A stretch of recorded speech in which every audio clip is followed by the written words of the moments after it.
फैसला होगा वो यहीं पर होगा। हमसे अब दूसरी हिजरत नहीं होने वाली।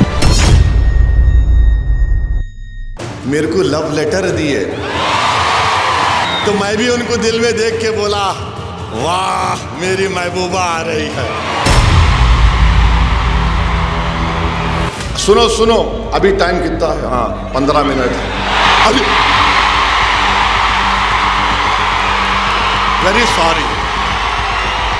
अभी उसी का बड़ा भाई बोल रहा था, मैंने छोटे भाई को रोक के रखा है। माय डियर, चलो आ जाओ, छोटे भाई को खोल के दिखा दो, भेजो हमारे सामने या हमें बुला लो कहीं। कैंपेनिंग का टाइम 10 बजे, अभी 15 मिनट बाकी है। और चलिए बात करेंगे 15 मिनट वाली टूल किट की। तो आखिरकार महाराष्ट्र के चुनाव में 15 मिनट वाली टूल किट की एंट्री हो ही गई। भाईजान की वो टूल किट है जो करीब करीब हर चुनाव में उनके साथ साथ चलती है। और यकीन मानिए, ओवैसी ब्रदर्स डंके की चोट पर दावा करते हैं कि 15 मिनट की टूल किट को सालों से संभाले रखना किसी और की बस की बात नहीं। महाराष्ट्र चुनाव में ओवैसी भले ही सिर्फ 16 विधानसभा सीटों पर चुनाव लड़ रहे हैं, लेकिन अपने बयानों से वो चुनाव का इतना बड़ा चेहरा बन चुके हैं कि बीजेपी जैसी पार्टी और डिप्टी सीएम देवेंद्र फडणवीस से सीधी जंग छिड़ी है। 16 सीटों पर लड़ने के बावजूद ओवैसी की चर्चा इस तरह से हो रही है कि मानो उनका असर महाराष्ट्र की सभी 288 विधानसभा सीटों पर है। दरअसल इन चर्चाओं के पीछे होता है भाईजान का भड़काऊ भाषण, जिसका बेहद अहम हिस्सा है 15 मिनट वाली टूल। कैसे और क्यों, ये आपको दिखाते हैं। सुनो सुनो, अभी टाइम कितना है? हाँ 15 मिनट वेरी सॉरी।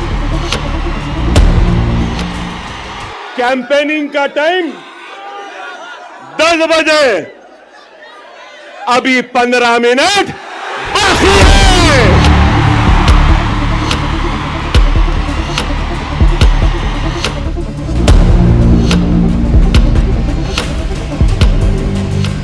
समझे आप?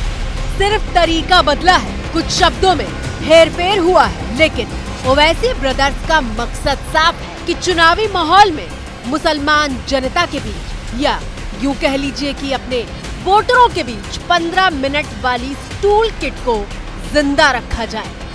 कैंपेनिंग का टाइम 10 बजे, अभी 15 मिनट बाकी है।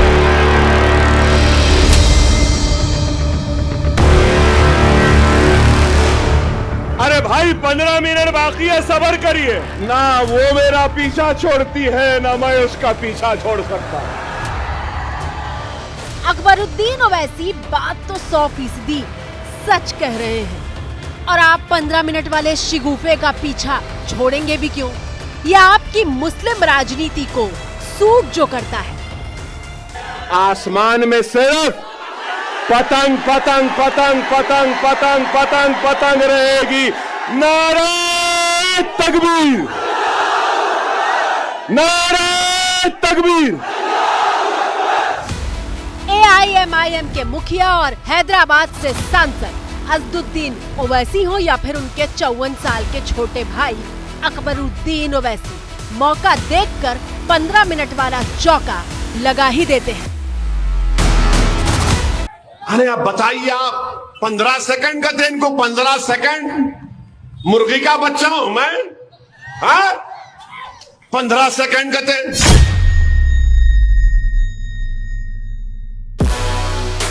लेकिन अभी बात महाराष्ट्र विधानसभा चुनाव की हो रही है। तस्वीरें महाराष्ट्र के सोलापुर की हैं, जहां ओवैसी MIM के उम्मीदवार फारूक शाब्दी के लिए प्रचार करने पहुंचे थे। लेकिन लंबे चौड़े भाषण में सबसे ज्यादा तालियां उस वक्त बजी जब ओवैसी ने 15 मिनट वाली टूल किट की एंट्री करवाई। सुनो सुनो, अभी टाइम कितना है? हाँ 15 मिनट वेरी सॉरी। जैसे ही ओवैसी के मुंह से 15 मिनट निकला, उन्होंने वेरी सॉरी करते हुए मुंह पर हाथ रख लिया, जैसे कोई गलती हुई हो। Very sorry. Very sorry. और फिर बड़ी ही होशियारी से उन्होंने 15 मिनट को कैंपेन की टाइमिंग से जोड़ दिया। 9:45 देखो 9:45। अरे हट, हट, हट। मीडिया वालों 9:45 घड़ी चेक कर लो तुम्हारी भी। 9:45 घड़ी चेक कर लो तुम्हारी भी, घड़ी चेक कर लो तुम्हारी भी। अगर 9:45 हो रहे हैं, अभी 15 मिनट बाकी हैं, उस कौन सा कानून का उल्लंघन हुआ है बताइए? आप बताइए कौन सा कानून है? BNSS का हुआ, मॉडल कोड ऑफ कंडक्ट का हुआ। वैसे तो पूरा हिंदुस्तान ओवैसी ब्रदर्स की 15 मिनट वाली टूल किट से वाकिफ है, लेकिन इसकी शुरुआत करीब 12 साल पहले अज़दुद्दीन ओवैसी के छोटे भाई अकबरुद्दीन के बयान से हुई थी। हिंदुस्तान, हम 25 कौड़ है ना, तुम 100 कौड़ है ना, तुम तो हमारे से इतने ज्यादा है। 15 मिनट के लिए पुलिस को हटा लो, बता लेंगे किसमें हिम्मत है, कौन ताकत है। हालांकि अकबरुद्दीन के इस बयान के बाद जनवरी 2013 में उन्हें देशद्रोह और राष्ट्र के विरुद्ध युद्ध छेड़ने के मामले में गिरफ्तार किया गया था। अकबरुद्दीन 40 दिन तक जेल में रहे थे, लेकिन अप्रैल 2022 में सबूतों के अभाव का हवाला देते हुए अकबरुद्दीन को बरी कर दिया गया था। बावजूद इसके वक्त और मौका देखकर 15 मिनट वाले बयान की याद दिलाई जाती है और सिर्फ ओवैसी ब्रदर्स इसका इस्तेमाल नहीं करते।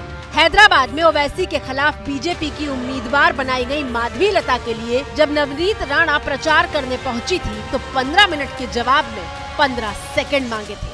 छोटे को मेरा कहना है, तेरे को 15 मिनट लगेंगे छोटे, और हमको सिर्फ 15 सेकंड लगेंगे। 15 सेकंड अगर पुलिस को हटाया तो छोटे को बड़े को ये पता नहीं लगा कहां से आया और कहां को गया। और फिर तो बयानों का युद्ध छिड़ गया। नवनीत राणा के हमले का जवाब ओवैसी ने दिया था और अपने छोटे भाई को तोप बताया था। वो MP साहिबा जो महाराष्ट्र से आके छोटे छोटे, अरे छोटे को रोक के रखा हूं,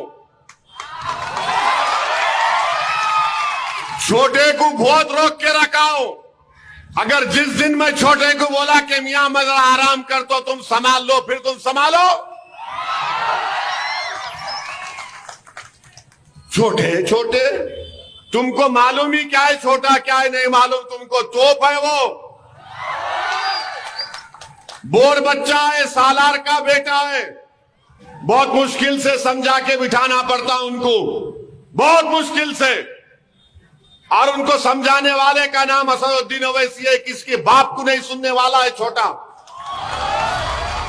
अरब ओवैसी अपनी इसी छोटी तोप को महाराष्ट्र के चुनावी मैदान में लेकर आए हैं। अकबरुद्दीन ने महाराष्ट्र चुनाव के लिए अपनी पहली रैली संभाजी नगर में की थी और इस रैली में जिस बयान ने पूरे देश में सुर्खियां बटोरी वो 15 मिनट ही था। कैंपेनिंग का टाइम 10 बजे, अभी 15 मिनट बाकी है।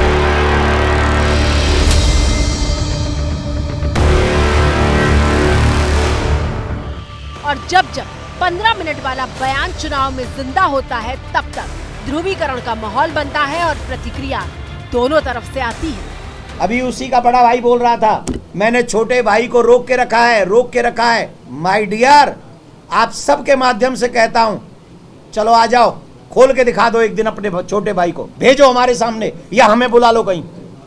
ये डराने की बात मत करिए, संवैधानिक बात करिए। असल में महाराष्ट्र के सियासी धरातल को ध्रुवीकरण के लिए सबसे मुफीद माना जाता है। इसीलिए आप देख रहे होंगे कि 15 मिनट के अलावा बटोगे तो कटोगे, एक हैं तो सेफ हैं, औरंगजेब की कब्र, वोट जिहाद, धर्म युद्ध और सुहाग का सिंदूर जैसे नारे और शब्द चुनाव प्रचार में गूंज रहे हैं। महाराष्ट्र की चुनावी पिच पर ओवैसी भले ही बहुत मजबूत प्लेयर न माने जाते हों, लेकिन बीजेपी की टारगेट लिस्ट में ओवैसी किसी न किसी बहाने नंबर 1 पर रहते हैं। सुन ले ओवैसी, कुत्ता भी ना पेशाब करेगा औरंगजेब की पहचान पर। अब तो तिरंगा लहराएंगे पूरे पाकिस्तान पर। बीजेपी का देवेंद्र फडणवीस बोलता है मेरा नाम लेके औरंगाबाद में, सुन ले ओवैसी, क्या कहता है फडणवीस? जिहाद की बात करता है और जिहाद होता है।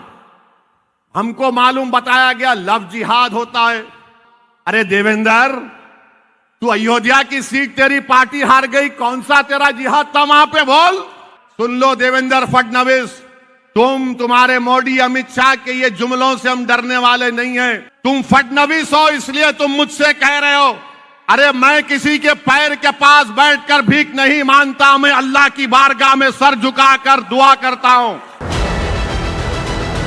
पिछले कई दिनों से ओवैसी और फडणवीस के बीच जुबानी जंग चल रही है। एक दूसरे पर दोनों तरफ से बयानों के तीर छोड़े जा रहे हैं। कोई किसी से कम नहीं है। ओवैसी खुद भड़काऊ भाषणों का सहारा लेते हैं, लेकिन कैमरे पर कहते हैं कि ध्रुवीकरण की राजनीति बीजेपी करती है। इम्तियाज का किसी मेरे पार्टी का नेता का भाषण अगर कंट्रोवर्शियल होता, आप लोग तो दूल्हा बनाए थे हमको सुबह से लेकर शाम तक। हमारा बाजा बजाए थे आप लोग सुबह 6 बजे से रात के 12 बजे तक। आप पोलराइज नहीं करते ओवैसी जी? कौन कर रहे हैं पोलराइज? मैं कौन कर रहा है पोलराइज? आप ही बताओ, कौन कर रहा है? मोदी जी कर रहे हैं। मंगलसूत्र निकाल के दे देंगे,